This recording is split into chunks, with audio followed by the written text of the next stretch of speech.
he was the second most powerful in his kingdom, the crown prince. And then he gave up everything.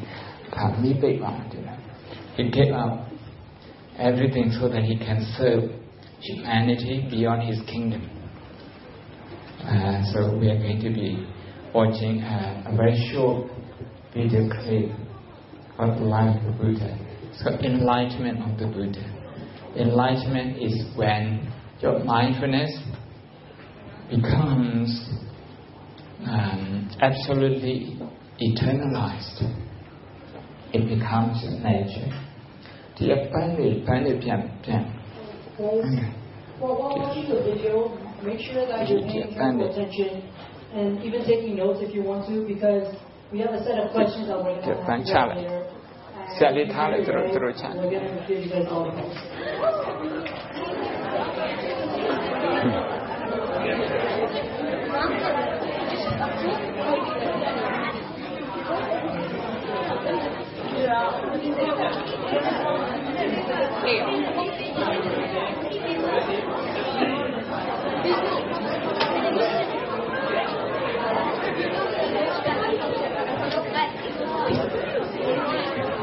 Okay, we can start.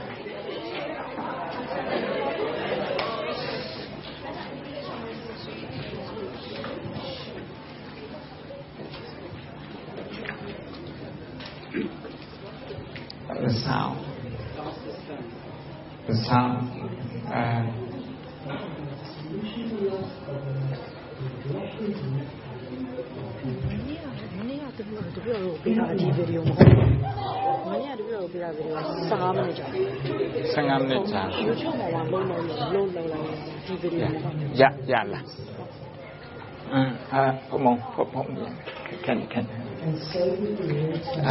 Maybe we can do both. Okay. After this, they will show another one. This is very short. 6 minutes. The Caesar the seer prophesied that you grew up to be a great leader, either a king. Now, of course, your father wanted you to be a king and reign his death, not become some wandering fortune teller. So he decreed that you should live in luxury and never see the world of payments and so never see the need for religion. And so the world silken, supple, sarangies and spice. Sense was stated that you weren't satisfied, or you questions. What is life? Why are we here?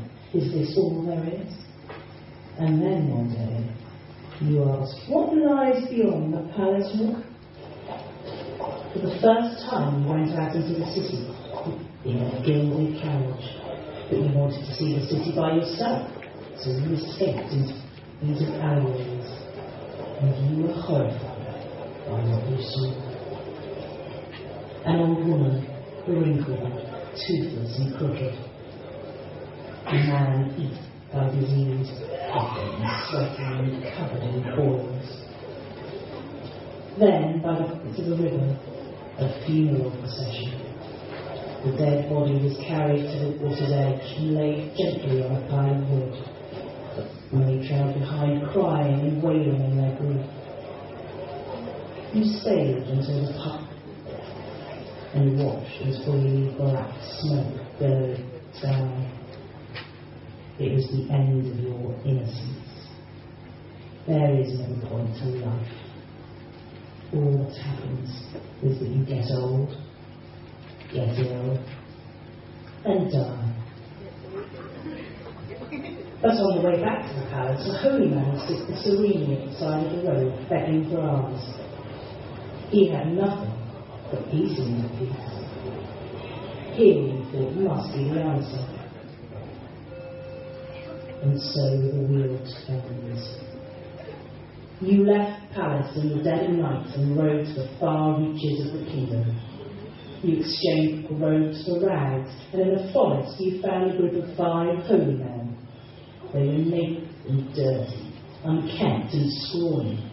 They said that by making their bodies suffer, their spirits could be free. So you joined them and starved yourself until you were but starved and knew, yet still there were no answers. Hence the returns. A young woman came to give an offering to the forest gods and thought she found a tree spirit. You took her food and ate your fill. You gave up a life of comfort and you gave up a life of suffering. But neither pleasure nor pain will give you the answer. And so turns through birth, youth, and to this moment. It will on through old age, illness, and death. It will turn on through all your lives beyond, over and over again, in a never-ending and meaningless cycle. And you will learn nothing. Experience will not give you an answer.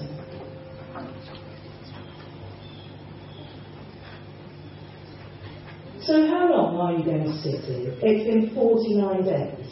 It's full moon again and the morning star is rising once more. What's this? A new idea forming? What's this fleeting cannot grasp? It's there on the edge of your consciousness, but get closer. Show me a middle way. You say life can never satisfy us because we always more. You say the only way to achieve peace is to stop them. You say the answer is to sit at the centre or detached from the world that revolves around you. Only then can a person achieve peace. Brave words, Siddhartha, but they are wasted. There is no one here to hold your enlightenment. No, the earth itself is his witness. She conspires with Siddhartha to reject him. He has awoken. He is enlightened. He is the Buddha.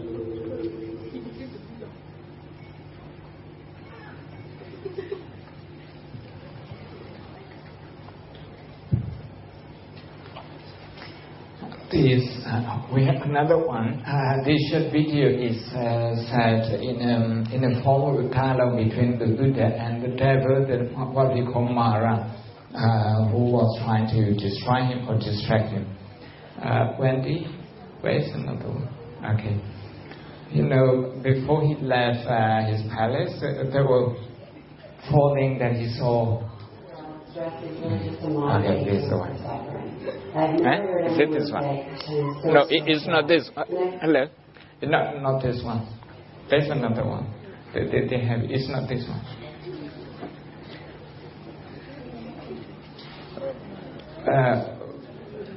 Wendy, maybe he doesn't have it. Maybe this promo hasn't got it. Yeah, okay.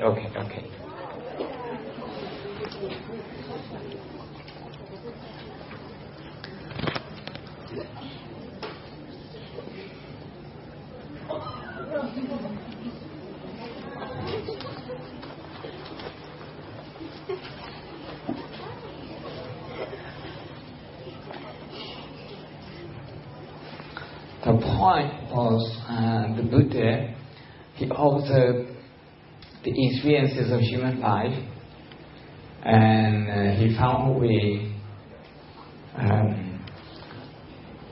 so that we don't have to suffer. Okay, this is another one. It's an explanation. You guys listen carefully because we'll be asking you guys questions at the end for both videos. Do you have better Wi-Fi? Do you have Wi-Fi here?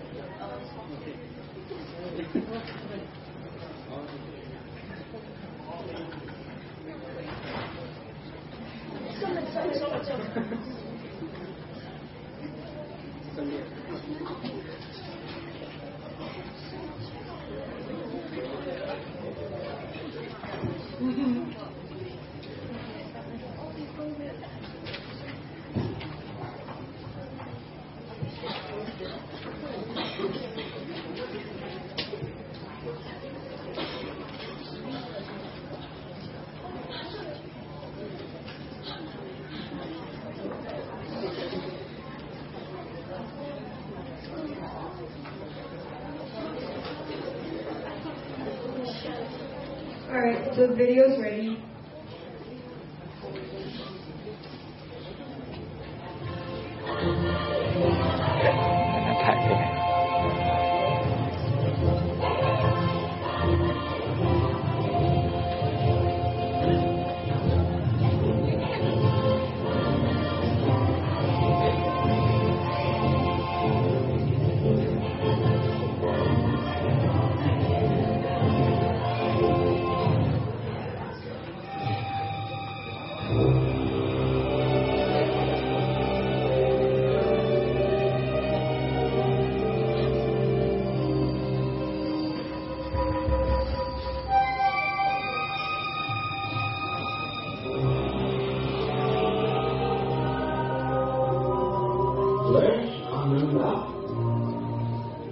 He's in the chair, crying. He thinks you're going to die.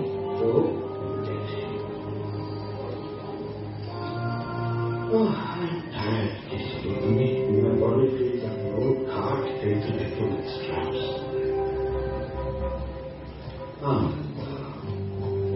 All of us alone, just believe what we love. But Master, I'm not ready for you to die. You don't need me. I've told you all I can. What I've told you is like the ocean. Wherever you go in, the deeper it gets. But you can hardly swim yet.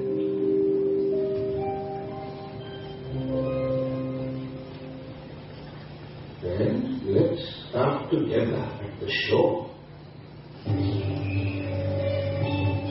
When we die, we are reborn. Our good actions in one life are rewarded in the next. When I was reborn into this life, my father keeps me broken up and the highest hopes for me. Wise Asita, is Prince Dark not destined for greatness? His child has all the signs of a great being. He has lived many lives, each more noble and truthful than the last. He will become either a great ruler or a teacher of great truths. What will decide it? He will decide. I want him to be a great king like me. I think he will have no need to leave this palace.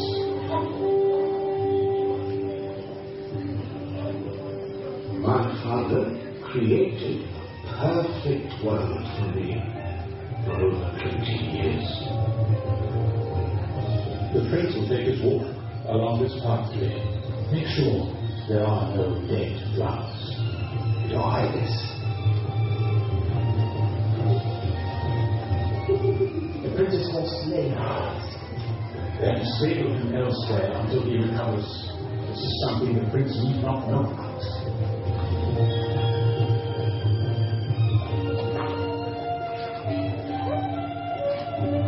Father gave me everything I could possibly desire. No need to ask for anything, but there were some things that even my father couldn't control.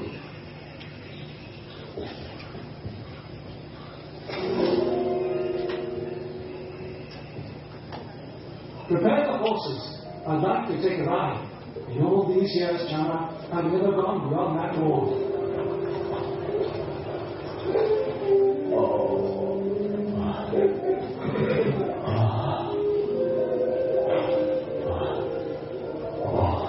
You must painted his hair white. Why does he move so slowly? Is it a dance? He's old. On his own? It happens to all in time. The skin dries, the hair loses its colour, and the body becomes weak. That is all. It happens to all of us.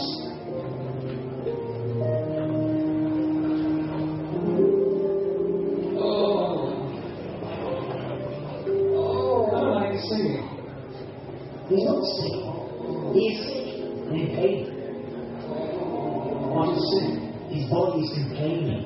All bodies, rich or poor, ignorant or wise, can feel this way. All bodies can feel this way?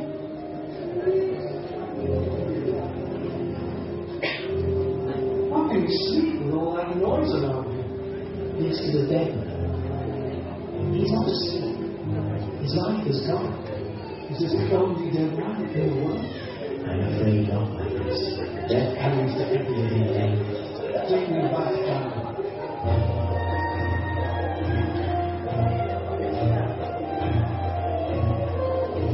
My son, I've got wonderful news for you. Why didn't you tell me about life outside? I thought that had to be your life always. I wanted you to be happy. I was, but now I can't ever be happy again. Of course you can. Knowing that you, my dear father, will die. That my wife may get sick. That Chan and I will all weep. This is not the time to think about death. I have wonderful news. You have a son. I have a son. He was beautiful. And of course I wanted to be glad, but now I knew that he too would have to suffer sickness, old age, and finally death.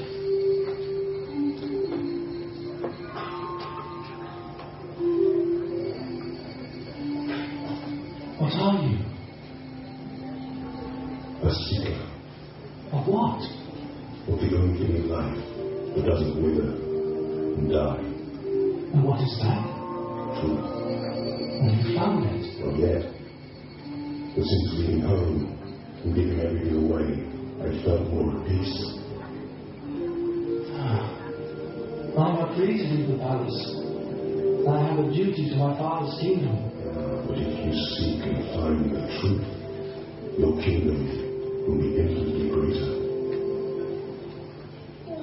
I decided to leave that night. And like you, Ananda, I cried. It is painful to be separated from those you love. But I knew that when I had found what I was looking for, I would return to share it with them. Channa took me to the forest, and I exchanged my palace clothes for simple ones. I cut my hair, and then told Channa to tell my father that from now on, I would live without a home, in search of perfect peace of mind. I spent a year with 2 elderly masters of meditation. They helped me to calm and train my mind. But I knew I hadn't found what I was looking for. As I moved on, I met 5 other men, all about my age. They too were searching. I studied meditation with 2 masters, but we sat in the shade. Pushing our bodies to the limits. It gives us spiritual energy. When you deny your body what it most wants, you set your mind free to higher things. I desire comfort and warmth, and he loves to talk. I desire sleep. What do you desire most? I always seem to be hungry. Well then, you know what you must do without.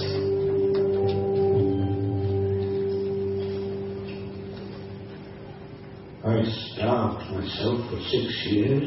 At the end, I was eating 3 sesame seeds a day. And yet, the only thing that I could be certain about was that I was close to death. As I prepared to die, I thought of my son, and remembered a moment when I was about his age, the meaning of which I suddenly understood.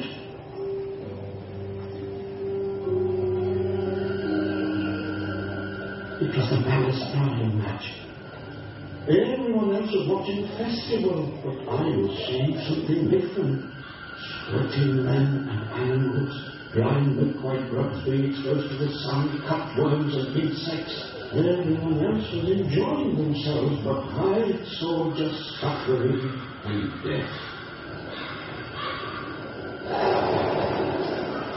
I sat there for a long time, feeling very still. Only in that stillness could I see how things really were.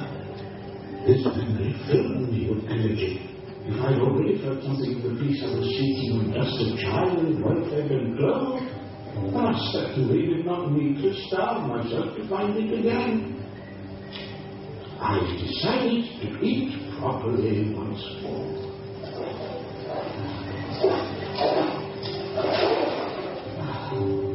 Much to the disgust of my companion.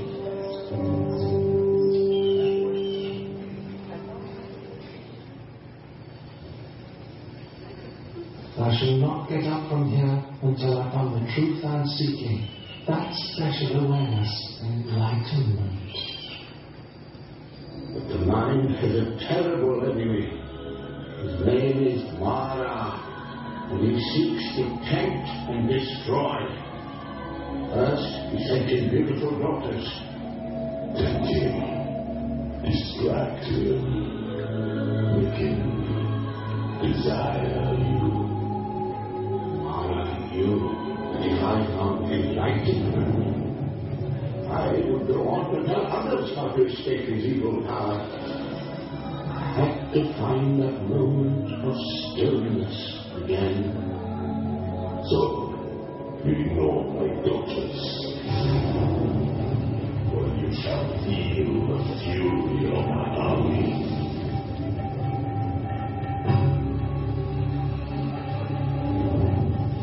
Be ready. By your worst nightmare, Wakala! Do you think you're ready for supreme enlightenment?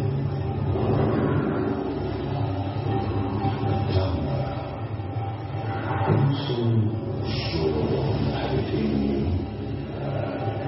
Supreme enlightenment. I'm worthy enough.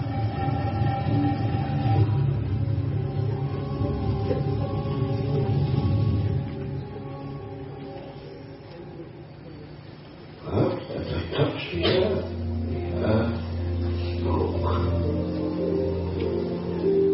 He is worthy. And I saw my hundreds of past lives. And I saw how what I've done in one life influenced the next.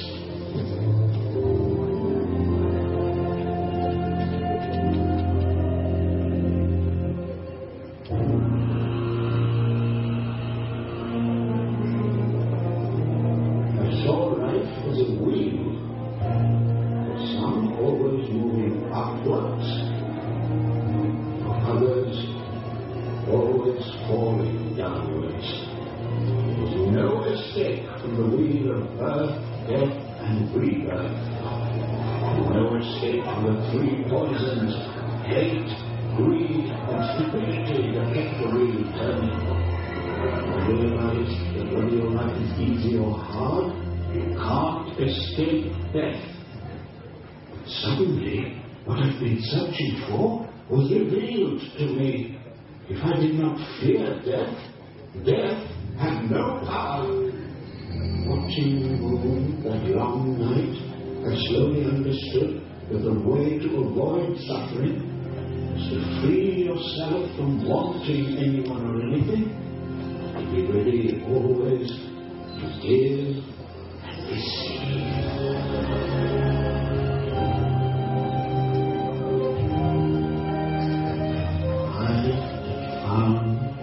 Enlightenment, I have become a Buddha, an awoken one.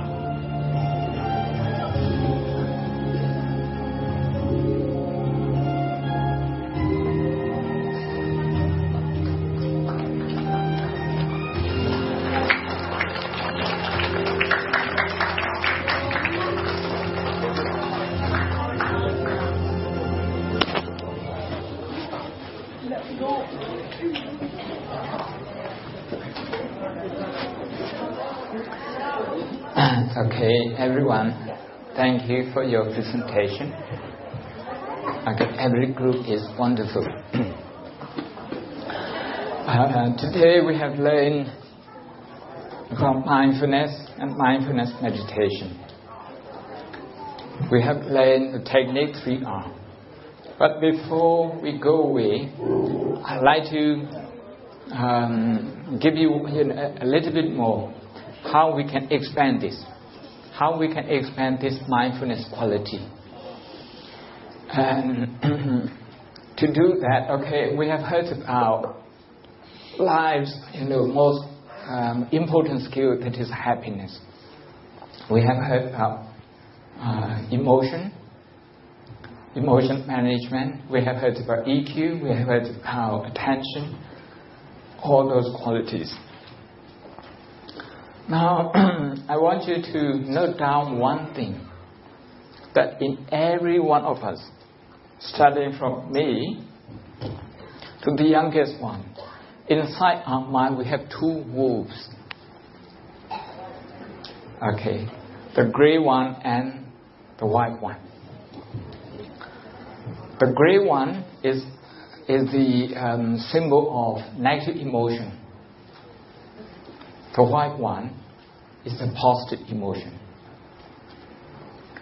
It's down to us, individuals, which wolf we choose to feed. If we think about people and our experiences negatively, we are feeding the grey wolf. Okay. Of course, if you look at the book called Buddha's Praying, it doesn't say grey wolf, it says black wolf, but because I don't like the word, so I'm changing it into grey wolf. Okay.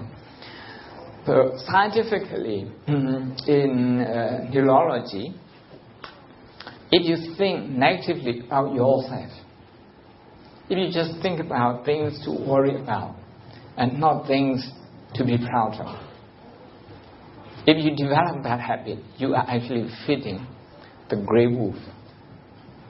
In neurology, it says your old brain, the old brain, is called amygdala, is being active.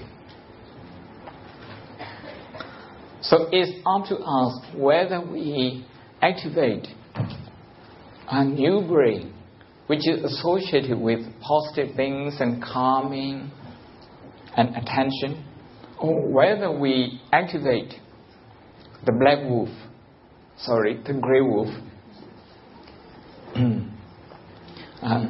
which impels us to just look at the shortcoming that we have and shortcoming in other people, becoming obsessed with them. I'd like to tell you another thing. It's called 80-20 theory. You might as well write down this 80-20 theory. 80% of our life is very good. 20% needs improving. But we give 80% of our attention to the 20%, which is negative experience.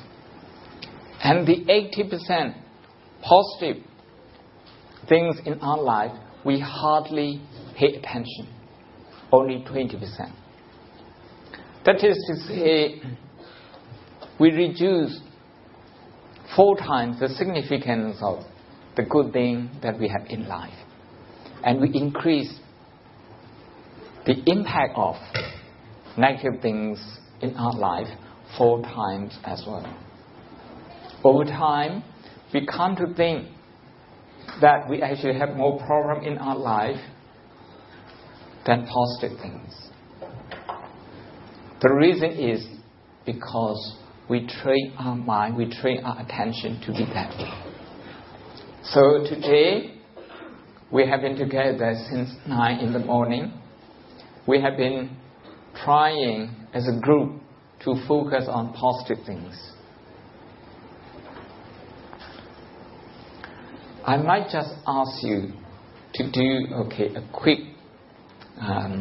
exercise on your paper. Just draw 2 columns. Okay, one is negative emotion, the other is positive emotion.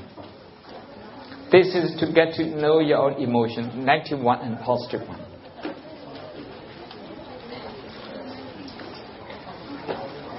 You can discuss with the person next to you, okay? Discuss with each other and try to fill up the column. First, negative emotion, just write down like anxiety, fear, worry, jealousy, bully. Just note down. And what about the positive one? Fill up the positive columns as well. 3 minutes.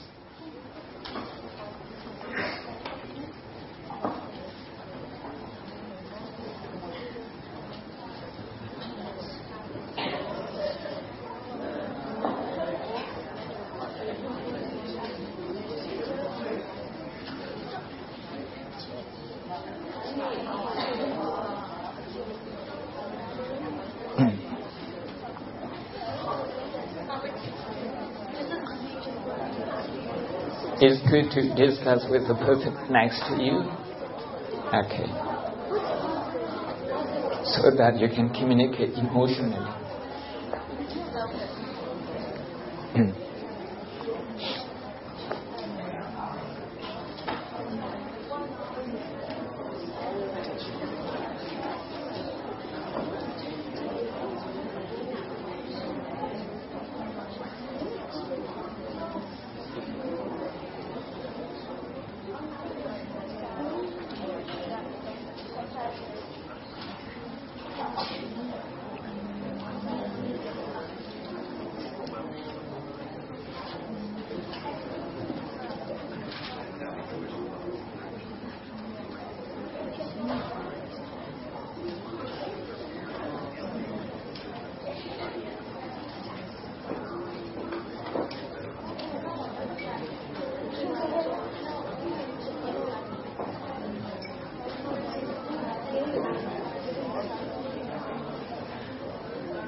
You have 1 more minute.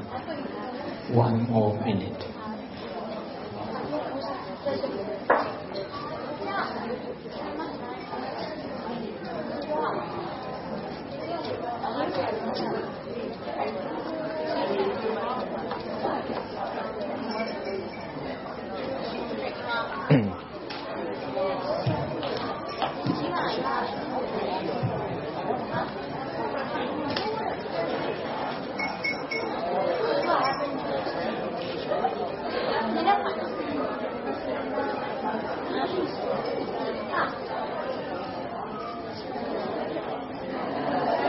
Okay, the time is up. Thank you. Thank you. Now, before we wrap up, before I pass this floor back to the volunteers, I want to do meditation with you for 2 more minutes. This one is called positive thinking meditation. Just think about the good thing that you have done for the whole year. Okay, for the whole year in the school. For those who are going to grade 7, think about the grade 6 experiences. The good thing. Okay, trying to appreciate your own hard work. Okay, how much work you put into your study, into your sport, into your group activities, into your social activities, like that. First, think about yourself. Okay, be proud of the effort you put into. The second one, trying to relate to the hard work of your best friends in your class, and then trying to be proud of that person, trying to congratulate and rejoice in his or her effort and hard work. The third one, think about the hard work of your parents Okay, for the last year. And the fourth one, the last one, and the fourth one, your teachers. Okay. We have 4 groups to think about. Number 1, yourself, your hard work, your achievements. Number 2, your best friends in the school. Number 3, your parents. Number 4, your teachers. 2 minutes. Okay. We close our eyes and we meditate.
Breathe in and out, slow and gentle. And continue thinking about positive things in your life and in the lives of the people around you. Activating the positive part of your brain.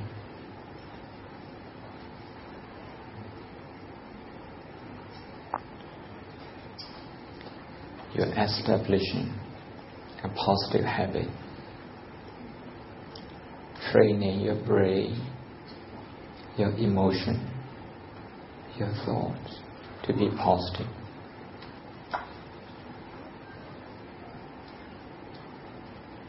Without positive thinking, what we have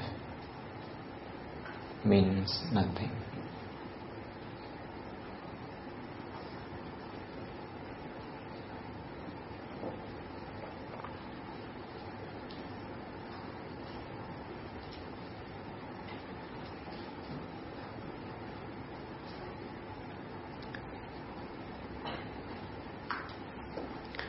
Trying to relate to the positive things in your life as often as possible, at least 4 times a day.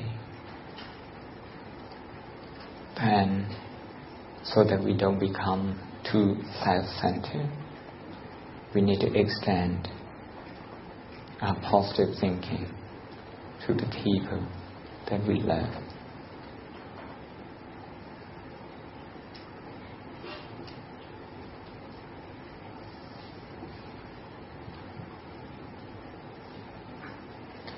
Thank you.